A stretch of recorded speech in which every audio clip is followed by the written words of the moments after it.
Ladies and gentlemen, thank you very much for joining us. Let me start with you. To you, what is the best expectation in terms of higher taxes? Thanks, Lata. The way we are looking at the individual tax collections is that the biggest positive surprise over the budget is going to come from the corporate tax collections. Yes. And there we expect about 85,000 crore extra over the budget. Not much in terms of the personal income tax. On GST, despite the November number actually coming in a little bit lower than what we were expecting, we still think that CGST will be 50,000 crore over budget. And after the relief given on fuels and on edible oils, we think that between excise and customs, we're going to be another 50,000 crore over budget. So on a gross basis, that's 185 roughly. We're working with 180 over budget. 60,000 crore out of that will go to the states. So 120 is the positive delta we are seeing over the budget estimates for the net tax revenues from Government of India. And added to that, 50,000 crore from the RBI surplus, which was higher than budgeted. So the positive surprise is 1,70,000 crore. That's basically what we're working with, which we think is a fairly certain estimate in terms of improved cash flows over the budget. All right. Well, that's convinced because income. Aditi, what may the shortfall be on divestment? We spoke to the Finance Secretary, Somanathan, and he expects some doubts about BPCL. He thought LIC would go. So, there could be some shortfall there. Lata, if you will give me a minute, I'll just touch upon the expenditure issue as well. My understanding is that when within a particular department or a particular ministry you have savings which can offset additional expenditure, then that gets netted off. But in the supplementary stage across departments, we are not doing a netting off. So there could be further savings in other departments as compared to the additional 2.99 lakh crore expenditure, which is heavily centered in four sources of expenditure. One is the fertilizer subsidy, one is food and storage and warehousing schemes, one is Air India, and the last one is the export subsidy. So I'm not ruling out that there can be savings which can materially bring down this net cash outgo of 3 lakh crore over a period of time.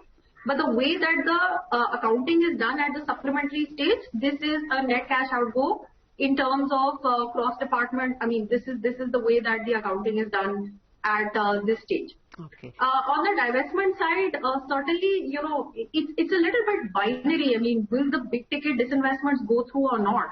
And if they don't, then we got a significantly higher number that we're looking at in terms of the overall fiscal deficit.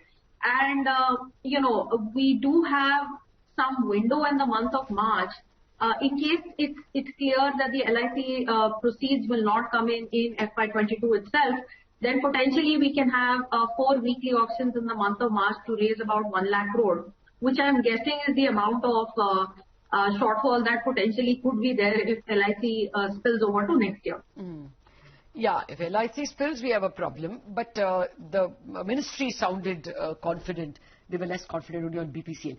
We have to scratch this point a little more in terms of savings and then, of course, get to the big elephant, market borrowing. Give me a minute to take a commercial break. We are back with more questions. Aurodip, Nandi and Nomura were expecting the fiscal deficit to go down from the budgeted 6.8 to 6.2. Then when the additional expenses came up, they have raised it back to 6.6. That 0.2, as Aurodip was explaining, is because the numerator itself could expand. The GDP, nominal GDP, may not be, I think, 228 lakh crore. It could go to, over 230 lakh crore. And therefore, as a percentage of the nominal GDP, the fiscal deficit could be lower, but as Aurodip says, the government could always spend more. Now, Aditi, to come back to you, do you even foresee a possibility of higher government borrowing that would harrow the market? Today, the higher expenditure number came out during market hours, but it didn't move the needle much. We just went from 6.36% on the 10-year to 6.37. You think we are safe from additional borrowing? Look, Lata, I really think that we're going to get clarity about that only when we're certain about what's happening with LIC. Now, going back to what I was saying earlier, at the supplementary stage, other departments aren't being asked to come up with expenditure saving. They'll be asked to do that at the revised estimate stage. So I certainly don't expect this 3 lakh crore to be a complete additionality. I think there will be some savings because some departments are now going to be able to spend their entire budgetary allocation, which they had made last year well before the second wave hit us. Yep. This budget ultimately was not made with the second wave in our sight. So there will be other savings, and that should shave off at least some amount of this additional expenditure which has been announced in today's supplementary. Having said that, the net amount, the net cash outgo of 3 lakh crores certainly came as a surprise to me. I was expecting the number to be a lot lower. For example, I had not penciled in the 60,000 crore which has been indicated for Air India. And even on fertilizer subsidy, the number we were working with was significantly lower than the amount which is being mentioned today. In a sense, this is a higher than expected expenditure number, which will partly be offset by savings.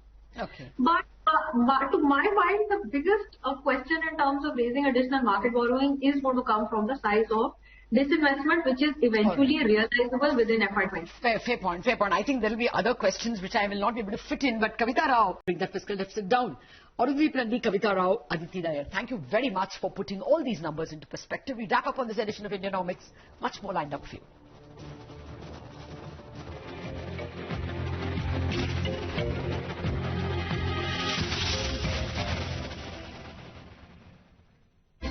Come and see what you've never seen. Come on a journey you've never imagined. Welcome to Arabia, Saudi.